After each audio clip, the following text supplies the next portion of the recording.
अगला टॉपिक है वाक्यांश के लिए एक शब्द। ये टॉपिक भी बीएसटीसी में, हाई कोर्ट में, सीईटी में, सभी के हिंदी के अंदर ये टॉपिक दिया हुआ है। इसमें होता क्या है कि स्टार्टिंग में एक बड़ा सारा वाक्य दे रखा होगा, उसको किसी एक शब्द से हम रिप्लेस कर सकते हैं। मतलब उस पूरा वाक्य ना बोल के उसकी जगह एक सिंगल वर्ड बोल देंगे ना, तो भी उसका मतलब सेम होता है। इसमें पहला वाक्यांश देखते हैं, जिसे जाना ना जा सके, मतलब जिसको हम समझ नहीं सकते, जान नहीं सकते, तो उसके लिए वाक्यांश का एक शब्द होता है अज्ञेय। ज्ञान मतलब जानना हो जाएगा, और अज्ञेय मतलब जिसको जान ही नहीं सकते, जिसका ज्ञान ही नहीं हो सकता, तो अज्ञेय हो जाएगा। अगला है, पहाड़ के ऊपर की समतल भूमि को क्या बोलते हैं? टेबल टॉप या टेबल लैंड किसे बोलते हैं? तो इसका आंसर है अधितक्यता। अधि मतलब एक्स्ट्रा होता है, मतलब पहाड़ के ऊपर की बात को एक्स्ट्रा बोल सकते हैं, ऊपर बोल सकते हैं, तो अधि और समतल हो जाती है, तो अधितयका बोलते हैं उस चीज़ को। अगला है, राष्ट्रपति राज्यपाल द्वारा जारी आदेश या कोई सीमित अवधि का आदेश होता है। जैसे राज्यपाल कोई आदेश दे दे, राष्ट्रपति कोई आदेश दे दे, तो उसे क्या बोलते हैं? उसको बोलते हैं अध्यादेश। दोपहर के बाद का जो समय होता है उसे क्या कहते हैं? उसको बोलते हैं अपराह्न। जिसके ऊपर अभियोग चल रहा हो, जिसके ऊपर अपराध का आरोप लगाया गया हो, उस आदमी को क्या कहते हैं? उसको बोलते हैं अभियुक्त, जिसको बाद में सजा मिलती है। अगला है, जिसमें संदेह नहीं होता, तो उसे क्या कहते हैं? उसे कहते हैं असंदिग्ध।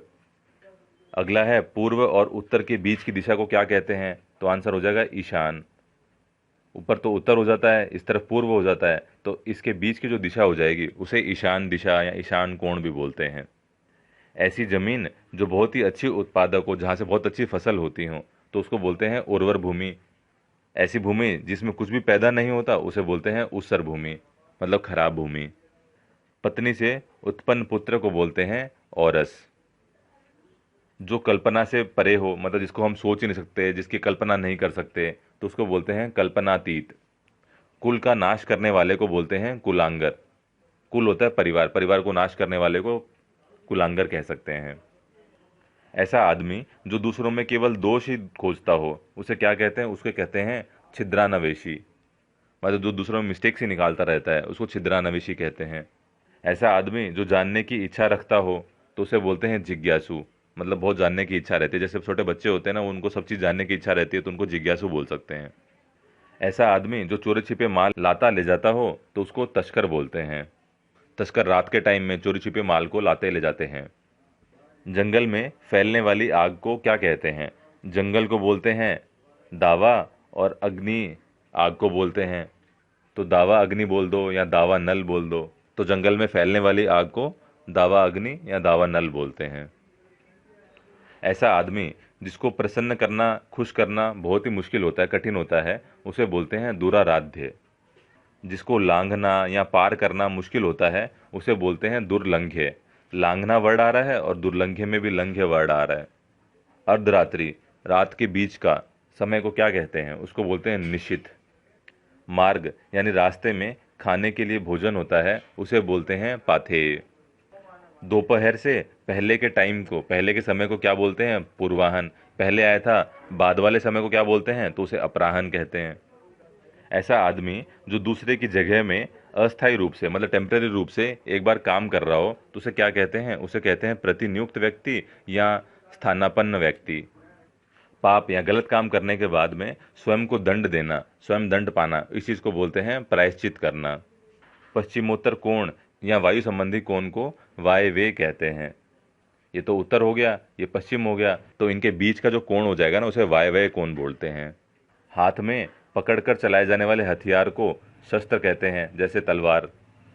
तलवार शस्त्र हो जाएगी। भाला जो होता है या तीर जो होता है, उसको हाथ में पकड़कर नहीं चलाते, उसे फेंक कर चलाते हैं, तो उसको हम अस्त्र कहते हैं। तलवार हाथ में पकड़कर चलाई जाती है, तो उसे शस्त्र कहते हैं।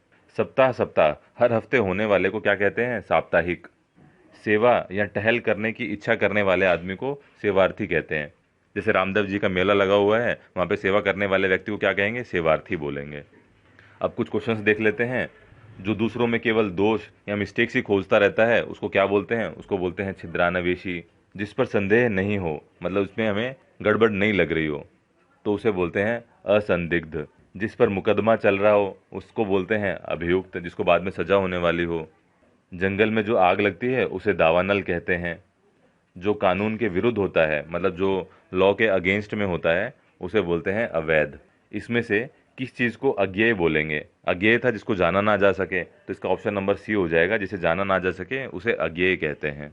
अभिज्ञ किसे बोलेंगे? जानने वाले को बोलेंगे। जानने की इच्छा रखने वाले को जिज्ञासु बोलेंगे। वह भाई जो दूसरी माता से उत्पन्न हुआ हो उसे बोलते हैं अन्य उदर। उदर मतलब होता है पेट, अन्य उदर, अन्य माता से उत्पन्न भाई को अन्य उदर बोलेंगे। जिसके बराबर कोई ना हो या जिसकी उपमा किसी से नहीं कर सकते उसे अनुपम कहते हैं। वह बालक जिसे गोद लिया हो उसे दत्तक बोलते हैं, दत्तक पुत्र, गोद लिया हुआ पुत्र। जिसको प्रसन्न करना, जिसको खुश करना बहुत ही कठिन हो उसे दुराराध्य बोलते हैं। जिसका इलाज नहीं कर सकते उसे बोलते हैं असाध्य बीमारी। ऐसी चीज़ जिसे न तो देख सकते हैं, न ही सुन सकते हैं और न ही छू सकते हैं उसे बोलते हैं अगोचर। सिर पर धारण करने योग्य मतलब सिर पे जिसको लगा सकते हैं उसे बोलते हैं शिरोधार्य। शीर मतलब सिर हो जाएगा। जो बहुत ज़्यादा बोलता हो उसे वाचाल बोलते हैं। जिसे जीता ना जा सके उसे अजेय कहते हैं। दोपहर के बाद वाले टाइम को अपराह्न कहते हैं, पहले वाले टाइम को पूर्वाह्न कहते हैं। जिस बीमारी का ठीक होना संभव नहीं हो उसे कहते हैं असाध्य बीमारी। जिस पर विजय प्राप्त कर ली हो, जीत प्राप्त कर ली हो उसे बोलते हैं विजित। ऐसी बात जो कही ना जा सके उसे बोलेंगे अकथनीय। जो अपने कर्तव्य को न जानता हो उसे बोलते हैं किम कर्तव्य विमूढ़। फेंक कर चलाए जाने वाले हथियार को बोलते हैं अस्त्र। शस्त्र बोलते हैं हाथ में पकड़ कर चलाए जाने वाले हथियार को। ऐसी चीज जो आंखों के समक्ष ना हो मतलब जो आंखों के सामने नहीं हो उसे बोलते हैं परोक्ष। ऐसी चीज जिसका इंद्रियों से अनुमान न हो सके उसे बोलते हैं अतीन्द्रिय। ऐसा व्यक्ति या बच्चा जिसको माता पिता का आश्रय नहीं मिला हो उसे बोलते हैं अनाथ। कुल का नाश करने वाला व्यक्ति कुलांगार कहलाता है। ये हमने पहले भी देखा था। इस तरह से हमने वाक्यांश के लिए एक शब्द टॉपिक के पहले तो थ्योरी देख ली थी, बाद में कुछ क्वेश्चंस देख लिए थे। इस टॉपिक के लिए नोट्स में पहले तो ये लिखना है कि वाक्यांश क्या है, फिर उसका शब्द लिखना है कि वो किस चीज़ को डिनोट करता है। ऐसा करते करते सभी के नोट्स बनाना ठीक रहेगा।